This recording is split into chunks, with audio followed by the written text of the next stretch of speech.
രണ്ട് തിരഞ്ഞെടുപ്പുകൾക്കിടയിൽ എന്ത് സംഭവിക്കുന്നു എന്നതാണ് ജനാധിപത്യത്തെ അർത്ഥവത്താക്കുന്നത്. ഒരുപക്ഷം മാത്രമാണ് കാര്യങ്ങൾ ചെയ്യുന്നതെങ്കിൽ, ഒരുപക്ഷം മാത്രമാണ് എല്ലാ കാര്യങ്ങളും തീരുമാനിക്കുന്നതെങ്കിൽ അതിന് നാം ഒരിക്കലും ജനാധിപത്യം എന്ന് വിളിക്കാറില്ല.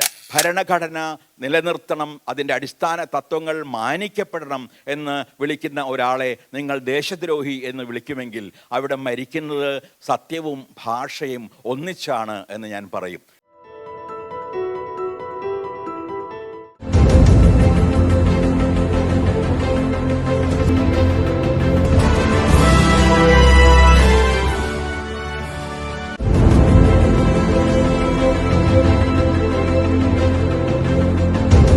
ഇന്ത്യൻ സ്വാതന്ത്ര്യത്തിൻ്റെ 75ാമത്തെ വാർഷികം ആഘോഷിക്കുന്ന ഈ സന്ദർഭം, സ്വാതന്ത്ര്യത്തിൻ്റെ അർത്ഥം, ജനാധിപത്യത്തിൻ്റെ അർത്ഥം, ദേശം എന്നാൽ എന്താണ് എന്ന അന്വേഷണം, ഇവയെല്ലാം ചെയ്യുന്നതിനുള്ളൊരു അവസരമാണ് എന്ന് ഞാൻ വിചാരിക്കുന്നു.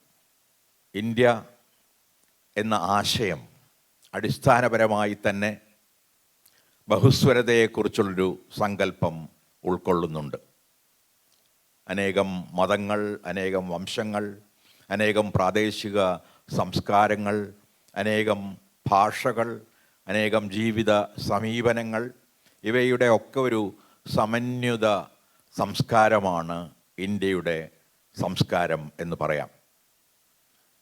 എന്നാൽ ഇന്ന് നാം ഒരുപക്ഷെ അടിയന്തരമായി ചെയ്യേണ്ട കർത്തവ്യം ദേശത്തെയും സ്വാതന്ത്ര്യത്തെയും ജനാധിപത്യത്തെയും പുനർനിർവചിക്കുകയും ഈ അവസരത്തെ ഒരു ചരിത്രപരമായ അന്വേഷണത്തിന് എന്ന പോലെ ആത്മാന്വേഷണത്തിനുമുള്ള ഒരു സന്ദർഭമാക്കി മാറ്റുകയും ആണ്. കാരണം ജനാധിപത്യം എന്നത് ഒരു പ്രത്യേക ദിവസം സൃഷ്ടിക്കപ്പെടുന്ന ഒരു വ്യവസ്ഥിതിയല്ല. സ്വാതന്ത്ര്യം എന്നത് ഒരു പ്രത്യേക ദിവസം ഓഗസ്റ്റ് 14 അർദ്ധരാത്രിക്കോ മറ്റോ ഒരു ജനതയ്ക്ക് ലഭിക്കുന്ന ഒരു വരദാനവുമല്ല. മറിച്ച് നാം നിരന്തരമായ പ്രവർത്തനത്തിലൂടെ, ജാഗ്രതയിലൂടെ നിലനിർത്തുകയും വളർത്തുകയും വേണ്ട ഒരു സങ്കല്പമാണ് സ്വാതന്ത്ര്യം. അത്തരത്തിലുള്ളൊരു സങ്കല്പം തന്നെയാണ് ജനാധിപത്യവും. പലപ്പോഴും നാം ജനാധിപത്യത്തെക്കുറിച്ച് ധരിക്കാറുള്ളത് അത് തിരഞ്ഞെടുപ്പുകളിൽ സംഭവിക്കുന്നത് എന്താണ് എന്നതാണ് ജനാധിപത്യത്തെ നിർണയിക്കുന്നത് എന്നാണ്. എന്നാൽ വാസ്തവത്തിൽ രണ്ട് തിരഞ്ഞെടുപ്പുകൾക്കിടയിൽ എന്ത് സംഭവിക്കുന്നു എന്നതാണ് ജനാധിപത്യത്തെ അർത്ഥവത്താക്കുന്നത്. പാർലമെൻറ്റുകളോ അസംബ്ലികളോ ജനാധിപത്യ സ്ഥാപനങ്ങളോ ഉണ്ടായതുകൊണ്ട് മാത്രം ഒരു ജനാധിപത്യം ആത്യന്തികമായി ഒരു യഥാർത്ഥ ജനാധിപത്യമാകുന്നില്ല. കാരണം ജനാധിപത്യത്തെക്കുറിച്ചുള്ള ഏറ്റവും ആധുനികമായ നിർവചനങ്ങളിൽ ഒന്ന്, നമുക്ക് ലിങ്കൺ മുതൽ ഇങ്ങോട്ടുള്ള അനേകം നിർവചനങ്ങൾ അറിയാമെങ്കിലും എനിക്ക് കൂടുതൽ സമ്മതമായി തോന്നിയിട്ടുള്ള ഒരു നിർവചനം, ജനാധിപത്യം അദൃശ്യരായ മനുഷ്യരെ ദൃശ്യരാക്കുകയും ഇതേവരെ നാം കേൾക്കാത്ത ശബ്ദങ്ങൾ കേൾപ്പിക്കുകയും ചെയ്യുന്ന ഒരു വ്യവസ്ഥിതിയാണ് എന്നതാണ്. ഇത് ഴാക്ക് റാൻസിയെ എന്ന ഫ്രഞ്ച് ചിന്തകൻ്റെ ജനാധിപത്യ ചിന്തകളിൽ നിന്നുള്ള ഒരു സങ്കല്പനമാണ്. അദൃശ്യരായ മനുഷ്യർ. ആരാണ് അദൃശ്യരായ മനുഷ്യർ? അല്ലെങ്കിൽ അദൃശ്യരായതല്ല, അദൃശ്യരാക്കപ്പെട്ട മനുഷ്യർ. പല രീതികളിൽ പാർശ്വവൽക്കരിക്കപ്പെട്ട, മുഖ്യധാര സമൂഹത്തിൽ സ്ഥാനം നൽകപ്പെടാതിരുന്ന മനുഷ്യർ ആരാണ്? ദളിതരാകട്ടെ, ആദിവാസികളാകട്ടെ, സ്ത്രീകൾ പൊതുവെ ആകട്ടെ, ഭിന്ന ലിംഗങ്ങളിൽപ്പെട്ട ആളുകളാകട്ടെ, ന്യൂനപക്ഷങ്ങളാകട്ടെ, മതന്യൂനപക്ഷങ്ങളോ വംശന്യൂനപക്ഷങ്ങളോ ആകട്ടെ, ഒരുപക്ഷെ അത്തരത്തിലുള്ള മനുഷ്യരുടെ ശബ്ദം നമ്മുടെ നിയമസഭകളിൽ നിന്ന്, നമ്മുടെ ലോകസഭയിൽ, രാജ്യസഭയിൽ, നമ്മുടെ എല്ലാ ജനപ്രതിനിധി സഭകളിലും മുഴങ്ങി കേൾക്കുന്ന ദിവസം മാത്രമേ വാസ്തവത്തിൽ നമ്മുടെ ജനാധിപത്യ നിർമ്മാണ പ്രക്രിയ പൂർണ്ണമാകുന്നുള്ളൂ എന്ന് ഞാൻ കരുതുന്നു. അന്നേ വരെ നാം ഒരു ജനാധിപത്യം എന്ന പരീക്ഷണത്തിൽ ഏർപ്പെട്ടിരിക്കുകയാണ്. അത് നമ്മുടെ ദേശം പോലും നിർമ്മിക്കപ്പെട്ടുകൊണ്ടിരിക്കുന്ന ഒന്നാണ് എന്ന് ഞാൻ പറയും. അതുകൊണ്ടാണ് പലപ്പോഴും വിഘടനങ്ങൾ ഉണ്ടാകുന്നത്, പലപ്പോഴും ചില സംസ്ഥാനങ്ങൾ വിട്ടുപോകണമെന്നാവശ്യപ്പെടുന്നത്, വടക്ക് കിഴക്കേ ഇന്ത്യ പോലും സമീപകാലം വരെ ഇന്ത്യ എന്ന നമ്മുടെ ഭാവനയിൽ പലപ്പോഴും ഇല്ലായിരുന്നു എന്ന് എനിക്ക് തോന്നാറുണ്ട്. നാം രാമായണത്തെക്കുറിച്ചും മഹാഭാരതത്തെക്കുറിച്ചും നമ്മുടെ വലിയ മഹാകാവ്യങ്ങളെക്കുറിച്ചും ഒക്കെ പറയുമ്പോൾ ഈ ഇതിഹാസങ്ങളൊന്നും എത്താത്ത ഇടങ്ങൾ ഇന്ത്യയിലുണ്ട് എന്നുപോലും നാം പലപ്പോഴും ആലോചിക്കാറില്ല. ഈ തരത്തിൽ പല രീതികളിൽ വിസ്മൃതമായ സ്ഥലങ്ങൾ, പല രീതികളിൽ നാം മറന്നുപോയ അല്ലെങ്കിൽ മറക്കാൻ നാം നിർബന്ധിക്കപ്പെട്ട ജനസമൂഹങ്ങൾ, സാമൂഹ്യ വിഭാഗങ്ങൾ എന്ന് നമ്മുടെ ജനാധിപത്യത്തിൻ്റെ കേന്ദ്രത്തിൽ എത്തുന്നുവോ, എന്ന് അത് കീഴാളരിൽ കേന്ദ്രിതമായ അവരുടെ സ്വപ്നങ്ങളുടെ, ആശയങ്ങളുടെ സാക്ഷാത്കാരമായ ഒന്നായി മാറുന്നുവോ, അന്നു മാത്രമേ നമ്മുടെ ജനാധിപത്യത്തെ പൂർണ്ണമായ അർത്ഥത്തിൽ ഒരു ജനാധിപത്യം എന്ന് വിളിക്കാൻ കഴിയുകയുള്ളൂ. അപ്പോൾ ജനാധിപത്യത്തെക്കുറിച്ച് പറയുന്ന അവസരത്തിൽ തന്നെ പലപ്പോഴും പലരും ഉദ്ധരിക്കാറുള്ള, പക്ഷേ സമീപകാലത്ത് ഡാനിയൽ സിബ്ലാറ്റ്, സ്റ്റീവൻ ലെവിസ്കി എന്നിവർ ഹൗ ഡെമോക്രസീസ് ഡൈ, ജനാധിപത്യങ്ങൾ എങ്ങനെ മരിക്കുന്നു എന്ന ഗ്രന്ഥത്തിൽ ഉദ്ധരിച്ചിട്ടുള്ള ഒരു ഈസോപ്പ് കഥയുണ്ട്. ഒരു കുതിരയും മാനും ഒരു കാട്ടിലുണ്ടായിരുന്നു. അവർ തമ്മിൽ നിരന്തരമായി ഓട്ട മത്സരമുണ്ട്. നിങ്ങൾക്കറിയാം, രണ്ടും വളരെ വേഗമുള്ള മൃഗങ്ങളാണ് എന്ന്. അതുകൊണ്ട് കുതിര ഒരു നായാട്ടുകാരനോട് ചെന്ന് അഭ്യർത്ഥിച്ചു, ഈ മാനിനെ കീഴ്പ്പെടുത്താൻ എന്നെ സഹായിക്കണമെന്ന്. നായാട്ടുകാരൻ പറഞ്ഞു, അത് വളരെ അനായാസമാണ്, ഒരു ചെറിയ വ്യവസ്ഥ മാത്രമുണ്ട്, ഒരു ജീനിയും കടിഞ്ഞാണും നിന്നെ ധരിപ്പിക്കാൻ എന്നെ സമ്മതിക്കണം. കുതിര പറഞ്ഞു, അതിനെന്താ വിഷമം, അത് ചെയ്തുകൊള്ളൂ, എന്നിട്ട് മാനിനെ കീഴ്പ്പെടുത്താൻ എന്നെ സഹായിച്ചാൽ മാത്രം മതി. നായാട്ടുകാരൻ അത് ചെയ്തു. കുതിര പറഞ്ഞു, ഇപ്പോൾ മാനിനെ കീഴ്പ്പെടുത്തി കഴിഞ്ഞു, ഈ ജീനും കടിഞ്ഞാണും ഇനി മാറ്റാമല്ലോ എന്ന്. അപ്പോൾ നായാട്ടുകാരൻ പറഞ്ഞു, അതവിടെ കിടക്കട്ടെ. ഇത് പല ജനാധിപത്യ രാജ്യങ്ങളിലും നിരന്തരമായി സംഭവിച്ചുകൊണ്ടിരിക്കുന്ന അപചയത്തെക്കുറിച്ചുള്ള രൂപകാത്മകമായ ഒരു കഥ എന്ന നിലയിലാണ് ആ രാഷ്ട്രീയ ചിന്തകർ ഉപയോഗിക്കുന്നത്. കാരണം പലപ്പോഴും നാം ഒരു വലിയ നേതാവിനെ, ഇത് അവർ പറയുന്നത് മുസ്സോലിനി ഇറ്റലിയിൽ ഭരണത്തിനെത്തിയ സന്ദർഭത്തെക്കുറിച്ച് സംസാരിക്കുമ്പോഴാണ് ഈ കഥ അവർ ഉദ്ധരിക്കുന്നത്. ഒരുപക്ഷെ പല നാടുകളിലും ഈ തരത്തിൽ നാം ശക്തരായ നേതാക്കളെ, ജനങ്ങളെ സഹായിക്കും എന്ന് നാം കരുതുന്ന നേതാക്കളെ ക്ഷണിച്ചു വരുത്തുകയും ആരാധിക്കുകയും അവർക്ക് കൂടുതൽ ശക്തി പകരുന്നതിന് വേണ്ടി നാം സ്വയം തന്നെ അനേകം കാര്യങ്ങൾ ത്യജിക്കുകയും അവരുടെ ഭാഗത്ത് സ്വയം നിലകൊള്ളുകയും മറ്റുള്ളവരെ നിലകൊള്ളാൻ പ്രേരിപ്പിക്കുകയും ഒക്കെ ചെയ്യുന്നു. പക്ഷേ അവർ അറിയാതെ നമ്മുടെ മുഖത്ത് ധരിപ്പിച്ചിട്ടുള്ള, അല്ലെങ്കിൽ നമ്മുടെ ശരീരത്തിൽ ധരിപ്പിച്ചിട്ടുള്ള ഈ ജീനിയും കടിഞ്ഞാണും പോകുന്നില്ല എന്ന്, അതൊരിക്കലും എടുത്തു മാറ്റപ്പെടുന്നില്ല എന്ന് നാം മറന്നു പോവുകയും ചെയ്യുന്നു. അപ്പോൾ ജനാധിപത്യം എന്ന സങ്കല്പത്തിൻ്റെ വിപരീതങ്ങൾ, അനേകം വിപരീതങ്ങളുണ്ട് അതിന്. സമഗ്രാധിപത്യം അല്ലെങ്കിൽ ഏകാധിപത്യം അല്ലെങ്കിൽ ഫാസിസം, പല പേരുകളിൽ അറിയപ്പെടുന്ന വിപരീതങ്ങളുണ്ട്. പക്ഷെ അവയ്ക്കെല്ലാം ചില പൊതു സ്വഭാവങ്ങളുണ്ട്. അനേകം ചിന്തകർ, നിങ്ങൾക്കറിയാം, ഹന്ന ആരൻഡിനെ പോലുള്ള ആളുകൾ, അല്ലെങ്കിൽ ടാൽക്കോട്ട് പാഴ്സൺസിനെ പോലുള്ള ആളുകൾ ഫാസിസത്തെക്കുറിച്ച്, ഉംബർട്ടോ ഇക്കോയെ പോലുള്ള ആളുകൾ ഫാസിസത്തെക്കുറിച്ച് ചിന്തിച്ചിട്ടുണ്ട്. അവരെല്ലാം പറയുന്ന പൊതുവായ ചില ലക്ഷണങ്ങളുണ്ട്. ഇക്കോ ആണ് ഫാസിസം എന്ന വാക്ക് ഉപയോഗിക്കുന്നത്. അതായത് എല്ലാത്തരം ഫാസിസങ്ങൾ ഒന്നിച്ച് എടുത്ത് അവയുടെ പൊതുവായ സാമാന്യ ലക്ഷണങ്ങളെക്കുറിച്ച് പറയുന്നത്. അപ്പോൾ അതിൽ അദ്ദേഹം പറയുന്ന പ്രധാന കാര്യങ്ങൾ, ഒന്ന്, അന്ധമായ പാരമ്പര്യ ആരാധന. പാരമ്പര്യത്തെ നാം ആദരിക്കരുത് എന്നല്ല, പക്ഷെ പാരമ്പര്യത്തെ വിവേചന ബുദ്ധിയോടെ കാണുകയും അതിൽ നിന്ന് ആവശ്യമുള്ളത് എടുക്കാനും നമുക്ക് അപകടകരമായിട്ട് തിരസ്കരിക്കാനുമുള്ള സ്വാതന്ത്ര്യം നമുക്കുണ്ട്. ആ തരത്തിൽ വിവേകപൂർണമായൊരു സമീപനമാണ് പാരമ്പര്യത്തോട് വേണ്ടത്. എന്നാൽ ഇത്തരത്തിലുള്ള സർവാധിപതികൾ പലപ്പോഴും ചെയ്യുന്നത് പാരമ്പര്യത്തെ അന്ധമായി ആരാധിക്കുകയാണ്.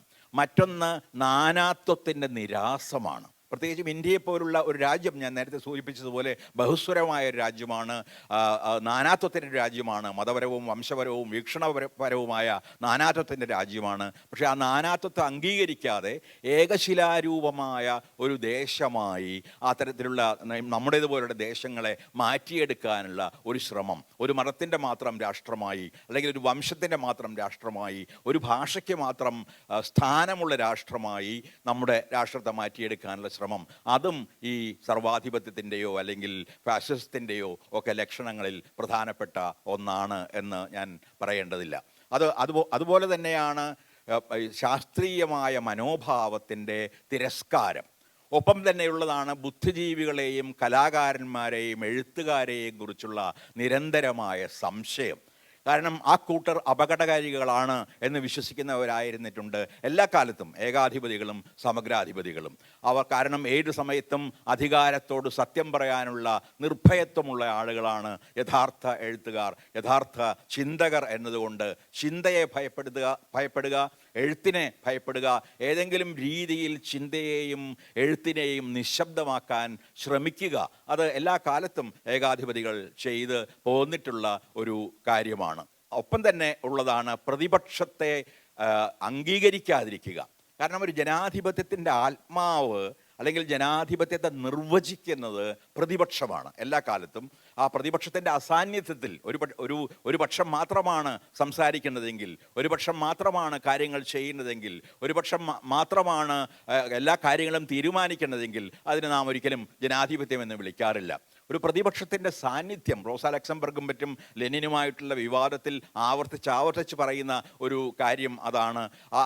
ഒരു പ്രതിപക്ഷത്തിൻ്റെ സാന്നിധ്യത്തിൽ മാത്രമേ, പ്രതിപക്ഷം എന്ന് പറയുമ്പോൾ ഞാൻ ഉദ്ദേശിക്കുന്നത് ലോകസഭയിലോ അല്ലെങ്കിൽ നിയമസഭയിലോ ഉള്ള പ്രതിപക്ഷം മാത്രമല്ല, പ്രതിപക്ഷ പത്രങ്ങൾ, പ്രതിപക്ഷ സ്വരങ്ങൾ, പ്രതിപക്ഷ ബുദ്ധിജീവികൾ, പ്രതിപക്ഷത്തിലുള്ള എഴുത്തുകാർ, അങ്ങനെ പല രീതികൾ ഡിസെൻറ്റിൻ്റെ അല്ലെങ്കിൽ വിയോജിപ്പിൻ്റെ പ്രതിനിധികളായ ആളുകൾ നിലനിൽക്കുമ്പോൾ മാത്രമാണ്, അവർക്ക് ആദരവ് നൽകപ്പെടുമ്പോൾ മാത്രമാണ്, അവരെ നാം കേൾക്കുമ്പോൾ മാത്രമാണ്, അവരുടെ അഭിപ്രായങ്ങൾ കൂടി പരിഗണിച്ചുകൊണ്ട് മാത്രം തീരുമാനങ്ങൾ എടുക്കുമ്പോഴാണ് ഒരു ജനാധിപത്യം യഥാർത്ഥ ജനാധിപത്യമായി മാറുന്നത്.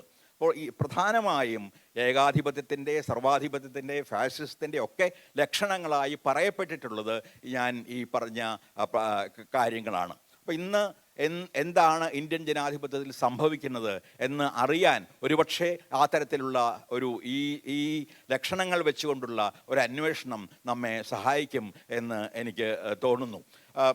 അതുപോലെ സമീപകാലത്ത് ഞാൻ വായിച്ച പുസ്തകങ്ങളിലൊന്ന് ഹൗ ഡെമോക്രസീസ് ഡൈ എന്നൊരു പുസ്തകമാണ്. അതിലും ഹ്യുവാൻ ലൂയിസ് എന്ന സ്പാനിഷ് ചിന്തകൻ പറയുന്ന പ്രധാനപ്പെട്ട കാര്യങ്ങളിൽ എന്താണൊരു ജനാധിപത്യം എന്ന് നിർവചിക്കുന്നതായി പറയുന്ന ചില കാര്യങ്ങളുണ്ട്. അതിൽ അദ്ദേഹം ചില ചോദ്യങ്ങൾ നാം ഭരണകൂടത്തോട് ചോദിക്കണം എന്ന് പറയുന്നു. ഏത് ഭരണകൂടമായാലും ആ ഭരണകൂടത്തോട് ചോദിക്കണം എന്ന് പറയുന്നു.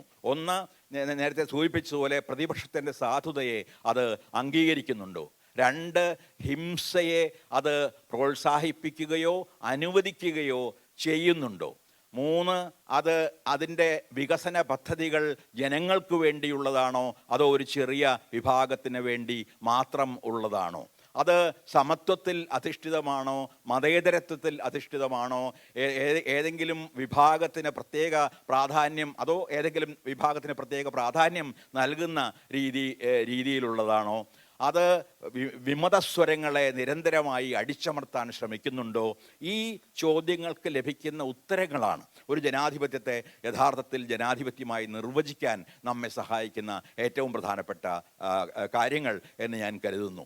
ഈ ചോദ്യങ്ങൾ നമ്മുടെ സന്ദർഭത്തിൽ വച്ച് നിങ്ങൾ ഓരോരുത്തരും ചോദിക്കണം എന്ന് അഭ്യർത്ഥിക്കുക മാത്രമാണ് എനിക്ക് ചെയ്യാൻ. തീർച്ചയായിട്ടും ഈ ഓരോ ചോദ്യത്തിനും കിട്ടുന്ന ഉത്തരങ്ങൾ എന്താണ് എന്ന് നിങ്ങൾക്ക് എല്ലാവർക്കും ഊഹിക്കാൻ കഴിയും. എങ്ങനെയാണ് ഇന്ന് ന്യൂനപക്ഷങ്ങൾ പാർശ്വവൽക്കരിക്കപ്പെടുന്നത് എന്ന്, എങ്ങനെയാണ് നമ്മുടെ അനേകം മതങ്ങളും വംശങ്ങളും ഭാഷകളുമുള്ള നമ്മുടെ രാഷ്ട്രം ഒരു മതരാഷ്ട്രമായി മാറിക്കൊണ്ട് ഇരിക്കുന്നത് എന്ന്, എങ്ങനെയാണ് നമ്മുടെ രാജ്യത്തിലെ എല്ലാ തരത്തിലുള്ള വിമത സ്വരങ്ങളും നിഷ്കരണമായി അടിച്ചമർത്തപ്പെടുന്നതെന്ന്, കലാകാരന്മാർക്കും എഴുത്തുകാർക്കും എന്തുമാത്രം പീഡനം അനുഭവിക്കേണ്ടി വരുന്നു, എത്ര പേർ തടവറയിലാണ്, എങ്ങനെയാണ് ഭാഷയ്ക്ക് അർത്ഥം നഷ്ടപ്പെടുന്നത് എന്ന്. പലപ്പോഴും സമഗ്രാധിപത്യം ആദ്യം അനുഭവിക്കുന്നത് അല്ലെങ്കിൽ അത് അടിച്ചമർത്തുന്നത് ഭാഷയെയാണ്. ഭാഷയെ അത് മാറ്റിയെടുക്കുന്നു. നാസി ജർമ്മനിയെക്കുറിച്ച് പറയുമ്പോഴൊക്കെ ജോർജ് സ്റ്റീനറെ പോലുള്ള ചിന്തകർ പറയുന്നൊരു പ്രധാനപ്പെട്ട കാര്യമുണ്ട്. ജർമ്മനിയിൽ നിന്ന് എഴുത്തുകാർ ഹിറ്റ്ലറുടെ വരവോടെ ഓടിപ്പോയി. അവർ ഓടിപ്പോയപ്പോൾ പറഞ്ഞു, ഞങ്ങൾ ഓടിപ്പോകുന്നത് ഞങ്ങളുടെ ജീവനെ രക്ഷിക്കാനല്ല, ഞങ്ങളുടെ ഭാഷയെ രക്ഷിക്കാനാണ്. നുണയിൽ നിന്ന്, അസത്യം, അതിൻ്റെ മജ്ജയിൽ കയറിക്കൂടിയ അസത്യത്തിൽ നിന്ന് ഞങ്ങളുടെ ഭാഷയെ രക്ഷിക്കാനാണ് ഞങ്ങൾ ഓടിപ്പോകുന്നത് എന്ന്. അതുകൊണ്ട് മനുഷ്യാവകാശത്തിന് വേണ്ടി വാദിക്കുന്ന ഒരാളെ നിങ്ങൾ ഭീകരവാദി എന്ന് വിളിക്കുമെങ്കിൽ, ഭരണഘടന നിലനിർത്തണം, അതിൻ്റെ അടിസ്ഥാന തത്വങ്ങൾ മാനിക്കപ്പെടണം എന്ന് വിളിക്കുന്ന ഒരാളെ നിങ്ങൾ ദേശദ്രോഹി എന്ന് വിളിക്കുമെങ്കിൽ അവിടെ മരിക്കുന്നത് സത്യവും ഭാഷയും ഒന്നിച്ചാണ് എന്ന് ഞാൻ പറയും. ഈ തരത്തിലൊരു മറുഭാഷയുടെ നിർമ്മാണത്തിലൂടെയാണ് പലപ്പോഴും ഈ തരത്തിലുള്ള ഏകാധിപത്യങ്ങൾ, സർവാധിപത്യങ്ങൾ നിലവിൽ വരുന്നതും പ്രയോഗിക്കപ്പെടുന്നതും. അതിനുവേണ്ടി നമ്മുടെ ജനാധിപത്യത്തിൻ്റെ എല്ലാ അടിസ്ഥാന തത്വങ്ങളും ബലി കഴിക്കപ്പെടുന്നത് നാം നിരന്തരമായി കണ്ട് നിൽക്കുകയും ചെയ്യുന്നു. ഒരു തരത്തിലുള്ള വിയോജിപ്പും സാധ്യമാകാത്ത രീതിയിൽ ഭയം ഗ്രസിച്ച ഒരു രാഷ്ട്രം എന്ന നിലയിലേക്ക് നമ്മുടെ രാഷ്ട്രം മാറിക്കൊണ്ടിരിക്കുന്നത് ഈ സ്വാതന്ത്ര്യത്തിൻ്റെ 75-ാം വർഷത്തിൽ നിർഭാഗ്യവശാൽ നമുക്ക് കാണേണ്ടി വന്നിരിക്കുന്നു.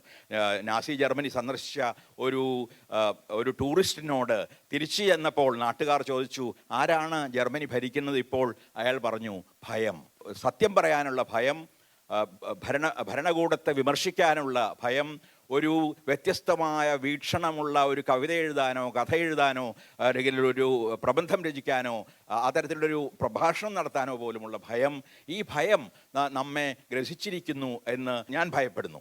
ഈ ഭയത്തെക്കുറിച്ചുള്ള ഭയമാണ് ഒരുപക്ഷെ ഏറ്റവും വലിയ ഭയങ്ങളിൽ ഒന്ന് എങ്കിൽ ആ രീതിയിലുള്ളൊരു ഭയം നമ്മുടെ രാഷ്ട്രത്തിൻ്റെ, രാഷ്ട്ര ശരീരത്തെ, രാഷ്ട്ര മനസ്സിനെ, രാഷ്ട്രത്തിൻ്റെ അബോധത്തെ ഗ്രസിക്കുന്നു എന്ന് എനിക്ക് തോന്നുന്നു. അതുകൊണ്ട് തന്നെയാണ് ഒരു എഴുത്തുകാരനായ, പ്രാഥമികമായ ഒരു കവിയായ എനിക്ക് ഇന്ന് രാഷ്ട്രീയം സംസാരിക്കേണ്ടി വരുന്നത്. പലപ്പോഴും ഞാൻ ആഗ്രഹിക്കുന്നത് പൂക്കളെക്കുറിച്ച് സംസാരിക്കാനാണ്, പ്രകൃതിയെക്കുറിച്ച് സംസാരിക്കാനാണ്, പ്രണയത്തെക്കുറിച്ച് സംസാരിക്കാനാണ്, അല്ലെങ്കിൽ ജീവിതത്തിൻ്റെ ദൈന്യങ്ങളെക്കുറിച്ച് സംസാരിക്കാനാണ്. പക്ഷേ നിർഭാഗ്യവശാൽ ഇന്ന് നമ്മയെല്ലാം തന്നെ നാം ആഗ്രഹിച്ചാലും ഇല്ലെങ്കിലും രാഷ്ട്രീയം ഗ്രസിച്ചിരിക്കുന്നു. ലൂയി അരഗങ് എന്ന വളരെ പ്രശസ്തനായ ഫ്രഞ്ച് കവിയുടെ ഒരു കഥയുണ്ട്. അദ്ദേഹം കവിതയും കഥയും എഴുതുമായിരുന്നു. ആ കഥയിൽ ഒരാൾ അരാഷ്ട്രീയ ജീവിയായ ഒരാളാണ്. അയാൾ രാഷ്ട്രീയത്തെ വെറുക്കുന്നു, രാഷ്ട്രീയം എന്ന വാക്കിനെ തന്നെ വെറുക്കുന്നു. പക്ഷെ അയാൾക്ക് ഒരു ദിവസം ഒരു പ്രത്യേക തരത്തിലുള്ള പക്ഷപാതം പിടിപെടുകയും അയാൾക്ക് രാഷ്ട്രീയം എന്ന വാക്ക് മാത്രം പറയാൻ കഴിയുകയും ചെയ്യുന്നു. ആ രാഷ്ട്രീയം എന്ന വാക്ക് പറഞ്ഞ് അയാൾക്ക് അയാളുടെ എല്ലാ പ്രാഥമിക ആവശ്യങ്ങളും നിർവഹിക്കുകയും അയാളുടെ വിചാരത്തിൻ്റെയും വികാരത്തിൻ്റെയും എല്ലാ ആവശ്യങ്ങളും നിർവഹിക്കുകയും വേണ്ടി വരുന്നു എന്നാണ്. വളരെ ചെറിയൊരു കഥയാണത്. പക്ഷേ ആ കഥ വളരെ അർത്ഥവത്തായി വരുന്ന ഒരു കാലത്താണ് നാം ജീവിക്കുന്നത്. നാം എന്തിനെക്കുറിച്ച് സംസാരിച്ചാലും രാഷ്ട്രീയത്തിൽ എത്തിപ്പോകുന്ന രീതിയിലുള്ള ഒരു സന്ദർഭം ഇന്ത്യയിൽ സംജാതമായിരിക്കുന്നു. അതുകൊണ്ട് തന്നെ നാം ഇന്നത്തെ ഈ സ്വാതന്ത്ര്യത്തിൻ്റെ 75-ാം വാർഷികത്തിൻ്റെ പ്രാഥമികമായ സന്ദേശം നമ്മുടെ ഇന്ത്യയെ, നമ്മുടെ സ്വപ്നത്തിലുള്ള ഇന്ത്യയെ, സമത്വാധിഷ്ഠിതമായ ഇന്ത്യയെ, മതേതരമായ ഇന്ത്യയെ, ഏറ്റവും താഴേക്കിടയിലുള്ള മനുഷ്യർക്ക്, പാർശ്വവൽക്കരിക്കപ്പെട്ട മനുഷ്യർക്ക് സ്ഥാനമുള്ള, അവരുടെ ശബ്ദം കേൾക്കുന്ന ഒരു ഇന്ത്യയെ തിരിച്ചു പിടിക്കുക എന്നതാണ്. കാരണം ഇന്ത്യ അനേകം അതിൻ്റെ ദീർഘ ചരിത്രങ്ങളിലേക്കൊന്നും പോകുന്നില്ല. നിങ്ങൾക്കറിയാം, അനേകം കുടിയേറ്റങ്ങളിൽ രൂപപ്പെട്ട ഒരു ജനതയാണ് ഇന്ത്യ. ശുദ്ധമായ ഒരു വംശവും ഇവിടെയില്ല. അനേകം ഭാഷകൾ നമുക്കുണ്ട്. എല്ലാ മതങ്ങളും ഇന്ത്യൻ സംസ്കാരം എന്ന സംസ്കാരത്തിന് വലിയ സംഭാവനകൾ നൽകിയിട്ടുണ്ട്. നമുക്ക് നാം മധുര മീനാക്ഷി ക്ഷേത്രത്തെ പറ്റി പറയുന്നതോടൊപ്പം തന്നെ നാം താജ്മഹലിനെ കുറിച്ച് സംസാരിക്കുന്നുണ്ട്. നാം ഹിന്ദുസ്ഥാനി സംഗീതത്തിന് അല്ലെങ്കിൽ ഗസലിലൂടെയും ഖവാലിയുടെയും ഒക്കെ സംഗീതത്തിന് സംഭാവന നൽകിയ ഇസ്ലാം മതത്തെക്കുറിച്ച് പറയുന്നുണ്ട്. നമുക്ക് മലയാള ഭാഷയ്ക്ക് പോലും ആദ്യത്തെ നിഘണ്ടുവും ആദ്യത്തെ വ്യാകരണവും നൽകിയ ക്രിസ്ത്യൻ പാതിരിമാരെക്കുറിച്ച് പറയുന്നുണ്ട്. നമുക്ക് ഈ രീതിയിൽ, അത് വളരെ വിശാലമായ രീതിയിൽ അന്വേഷിക്കേണ്ട ഒരു കാര്യമാണ്. എത്ര മതങ്ങളാണ് നമ്മുടെ സംസ്കാരത്തിന് സംഭാവനകൾ നൽകിയിട്ടുള്ളത്? ബുദ്ധമതവും പാഴ്സി മതവും ജൈനമതവും ഉൾപ്പെടെ, തീർച്ചയായും ക്രിസ്തു ഇസ്ലാം മതങ്ങൾ ഉൾപ്പെടെ, ഹിന്ദു എന്ന് വിളിക്കപ്പെടുന്ന മതത്തിൻ്റെ അനേകം വിഭാഗങ്ങൾ ഉൾപ്പെടെ, ഇവയെല്ലാം നൽകിയ മഹത്തായ സംഭാവനകൾ കൊണ്ടാണ് ബഹുസ്വരമായ ഇന്ത്യൻ സംസ്കാരം നിർമ്മിക്കപ്പെട്ടിട്ടുള്ളത്. അത് ആര്യവംശം എന്ന് വിളിക്കപ്പെടുന്ന ഏതോ വംശത്തിൻ്റെ ഒരു രാഷ്ട്രമല്ല, അത്തരമൊരു വംശമില്ല എന്ന് എല്ലാ ചരിത്രകാരന്മാരും വീണ്ടും വീണ്ടും അനേകം തെളിവുകളോടെ നമ്മോട് പറഞ്ഞിട്ടുണ്ട്. അങ്ങനെ ഒരു ഭാഷാ കുടുംബം മാത്രമേ ഉള്ളൂ, അങ്ങനെ ഒരു വംശമില്ല. ഒരു കാലത്ത് വളരെ കഴിഞ്ഞ്, ആദ്യത്തെ ആഫ്രിക്കയിൽ നിന്നുള്ള കുടിയേറ്റം കഴിഞ്ഞ്, പിന്നീട് മധ്യധരണ്യാഴിയിൽ നിന്നുള്ള കുടിയേറ്റം കഴിഞ്ഞ്, പിന്നീട് മധ്യേഷ്യയിൽ നിന്നുള്ള ചില കുടിയേറ്റക്കാർ വന്നപ്പോൾ അവർ കൊണ്ടുവന്നതാണ് ഇൻഡോ ആര്യൻ ഭാഷകൾ. അത് സംസാരിക്കുന്ന ആളുകളെയാണ് ആര്യന്മാരെന്ന് വിളിച്ചത് എന്ന് അനേകം തെളിവുകളിലൂടെ റോമില താപ്പർ മുതലുള്ള ചിന്തകർ സ്ഥാപിച്ച് കഴിഞ്ഞിട്ടുണ്ട്. അതുകൊണ്ട് ഏതെങ്കിലും തരത്തിലുള്ള ശുദ്ധിവാദത്തിന് ഇന്ത്യയിൽ യാതൊരു തരത്തിലുള്ള ശാസ്ത്രീയമായ നിലനിൽപ്പോ തെളിവോ ഇല്ല. അതുകൊണ്ട് തന്നെയാണ് നമുക്ക് ഇന്ന് സ്വാതന്ത്ര്യത്തെ തിരിച്ചുപിടിക്കണമെങ്കിൽ നമ്മുടെ സ്വപ്നത്തിലുള്ള ഇന്ത്യയെ തിരിച്ചുപിടിക്കണം, നമ്മുടെ ബഹുസ്വരമായ ഇന്ത്യയെ തിരിച്ചുപിടിക്കണം, നമ്മുടെ ഭരണഘടനയുടെ അടിസ്ഥാന തത്വങ്ങളുടെ അർത്ഥം പൂർത്തിയാക്കുന്നതിന് വേണ്ടിയുള്ള പരിശ്രമങ്ങളിൽ ഏർപ്പെടണം. ഭരണഘടന നമുക്ക് നൽകുന്ന പ്രാഥമികമായ വാഗ്ദാനങ്ങൾ സത്യമാക്കുന്നതിന് വേണ്ടി, അത് ലംഘിക്കപ്പെടാതിരിക്കുന്നതിന് വേണ്ടി നാം ഇന്ത്യയിലെ പൗരന്മാരെന്ന നിലയിൽ, സ്വതന്ത്രരായ പൗരന്മാരെന്ന നിലയിൽ തികഞ്ഞ ജാഗ്രത പുലർത്തണം. ഇതാകട്ടെ ഈ 75-ാം സ്വാതന്ത്ര്യ വാർഷികത്തിൻ്റെ ഏറ്റവും പ്രധാനപ്പെട്ട സന്ദേശം. ഇന്ത്യയെ വീണ്ടെടുക്കുക, അതിൻ്റെ ചുമതല ഞാൻ വിചാരിക്കുന്നു കൂടുതലായും നിക്ഷിപ്തമായിരിക്കുന്നത് എന്നെപ്പോലുള്ള വൃദ്ധരായ മറയാൻ പോകുന്ന ആളുകളിലല്ല, നിങ്ങളെപ്പോലുള്ള യുവാക്കളിലും യുവതികളിലും. അവരിലാണ് ഒരുപക്ഷെ ഇന്ത്യയുടെ ഭാവി, ഇന്ത്യയുടെ സ്വാതന്ത്ര്യം, ഇന്ത്യയുടെ ജനാധിപത്യത്തിൻ്റെ അർത്ഥം അർപ്പിതമായിരിക്കുന്നത്. അതുകൊണ്ട് ഇന്ത്യയെ വീണ്ടെടുക്കാനുള്ള പരിശ്രമങ്ങളിൽ ഏർപ്പെടുക, ജാഗ്രതയായിരിക്കുക, സ്വതന്ത്രരായിരിക്കുക, ജനാധിപത്യവാദികളായിരിക്കുക. നിങ്ങൾക്ക് നന്ദി.